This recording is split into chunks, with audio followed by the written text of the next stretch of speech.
the view that the company is not obliged to deliver because we signed a best effort agreement is neither correct nor is it acceptable. We signed an advance purchase agreement for a product which at the time did not exist and which still today is not yet authorised.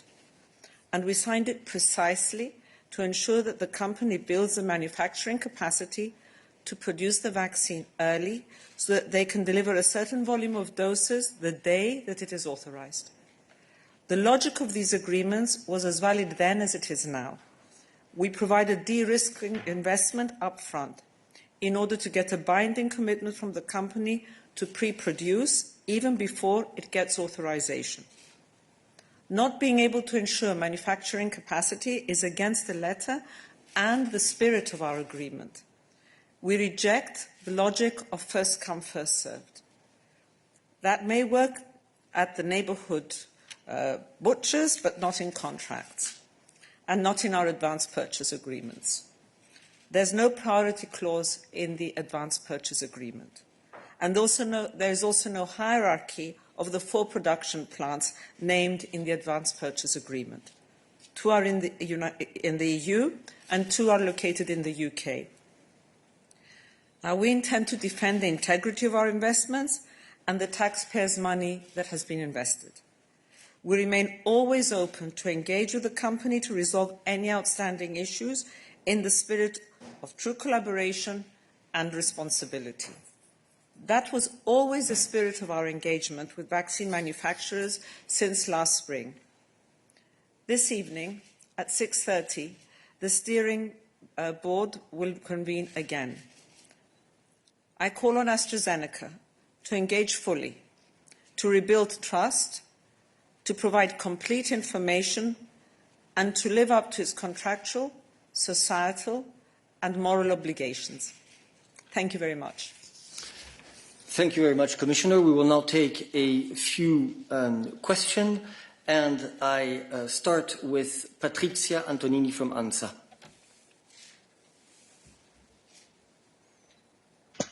Thank you, Commissioner. Thank you, Eric.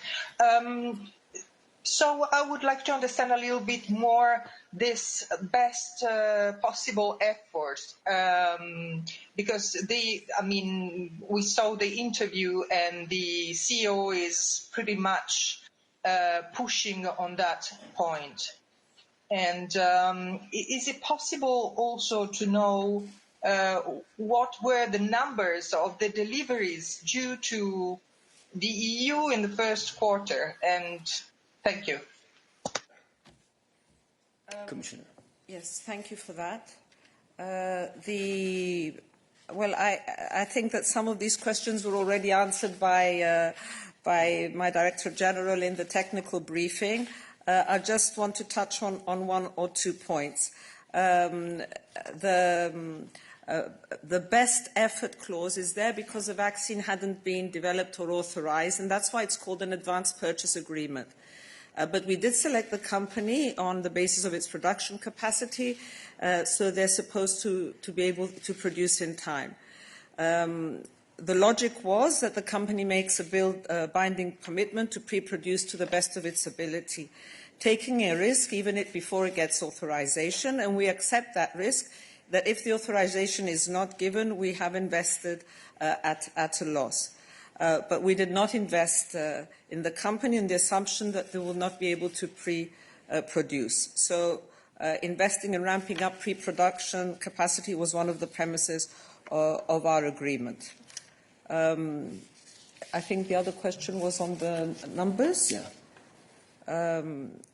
In terms of the numbers paid to AstraZeneca, well, I think that information is confidential and can only be shared with the agreement of the company. Thank you. As you know, we have asked the company to be able to publish the contract and hope, therefore, to be able to provide the information rapidly, publicly. I now move to Verena Schmidt-Roschmann. Verena.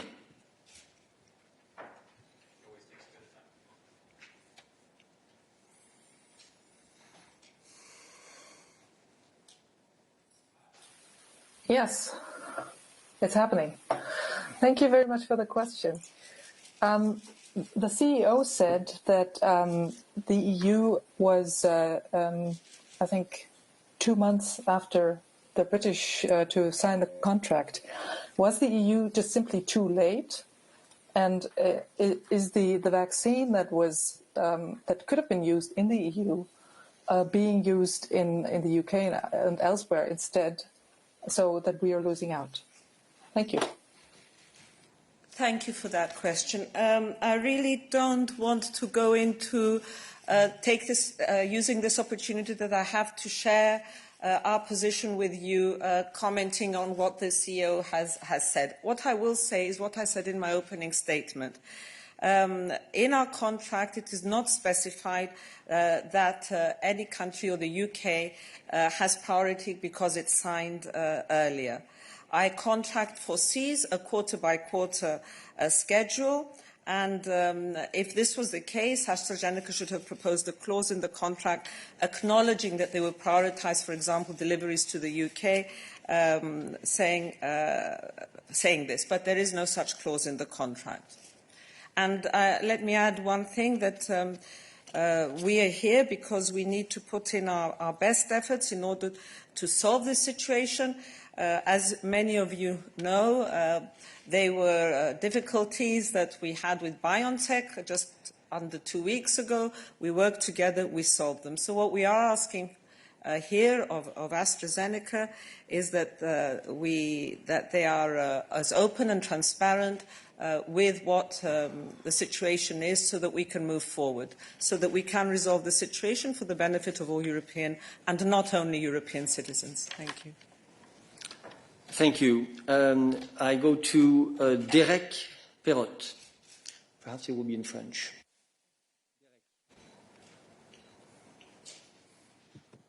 Allô? Oui. Derek, oui, vous m'entendez? Merci. Merci pour la question. Indeed, it will be in French. Vous avez déjà évoqué cette clause de best effort. Est-ce que le problème risque de se poser sur d'autres contrats, ceux qui ont déjà, les précommandes qui ont déjà été pré-signées? Je pense à Johnson & Johnson ou à CureVac. Voilà. Est-ce que vous avez des garanties, est-ce que vous vous en inquiétez actuellement que ces contrats-là, on ne va pas se retrouver dans la même situation? Could we repeat the translation of the question, please? Sorry, because it took a bit of time to get to... Derek, perhaps ask your question again, because there was a bit of an issue with setting up the translation channel. Si tu peux reposer la question, pardon. Yeah, I'll do it in English. Are you sure? Will we get this best effort clause problem in the next with the next vaccines? Are you sure that Johnson & Johnson or CureVac won't have the same difficulties and won't claim that they have only a best effort clause, not a number, not a commitment? Thank you very much, Derek, for the question. Well, if they follow and stick to our advance purchase agreements, there won't be any problems, and advance purchase agreements guarantees the manufacturing capacity. Thank you. Thank you. I now move to David Hershenhorn. David, you have the floor.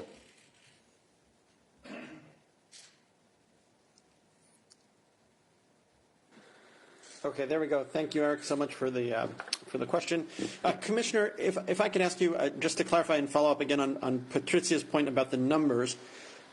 We understand from the previous briefings that the EU had an expectation. Now, the contract may have said, best effort, but the EU had an expectation of a certain number of doses.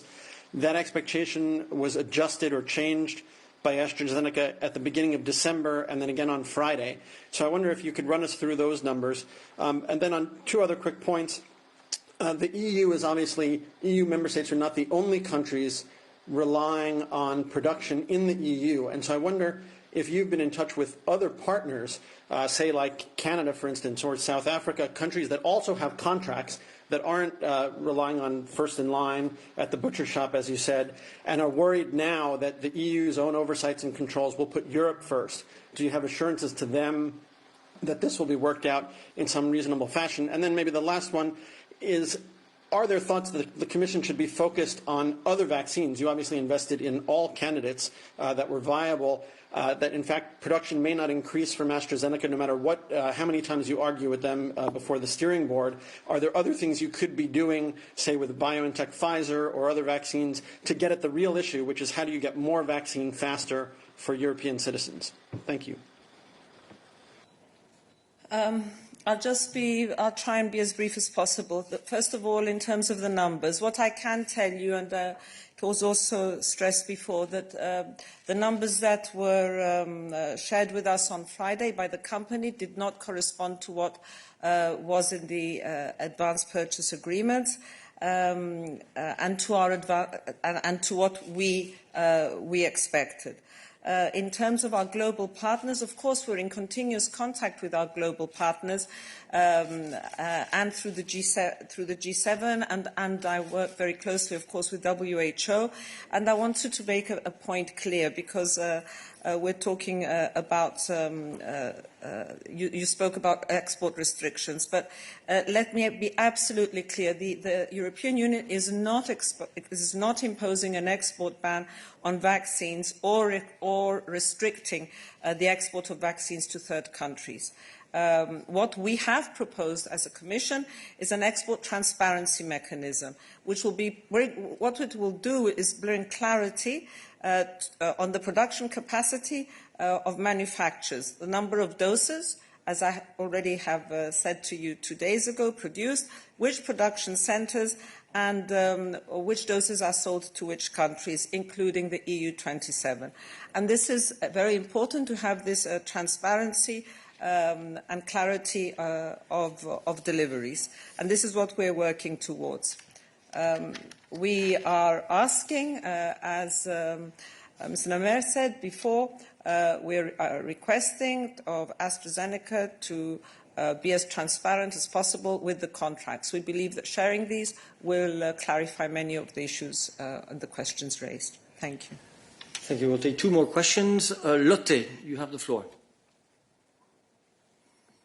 Can you hear me? Yes, go ahead, Lotte. Yeah, thank you for giving me the question, and thank you, Commissioner. I just want to know, there's been a lot of discussion about EU being too late about ordering the medicine. Were you told by AstraZeneca that because you ordered so late that they say, you finished your order in October, were you told by them that then they might not be able to fulfill the contract, that there might be problems giving you the doses at a certain time? Thank you. No, I categorically reject this. They signed an agreement. So my answer is very simple, no. Thank you. Last question, Markus Preiss.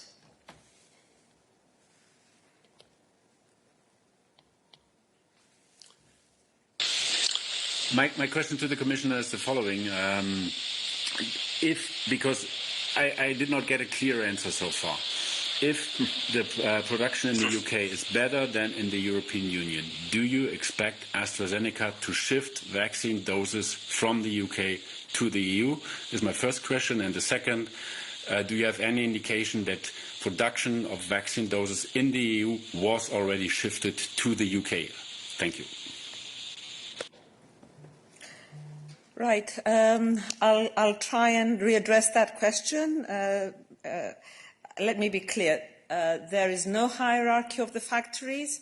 You are aware that in the contracts there are 4 factories listed, but it does not differentiate between the UK and the Europe. The UK factories are part of our advance purchase agreements, and this is why they have to deliver.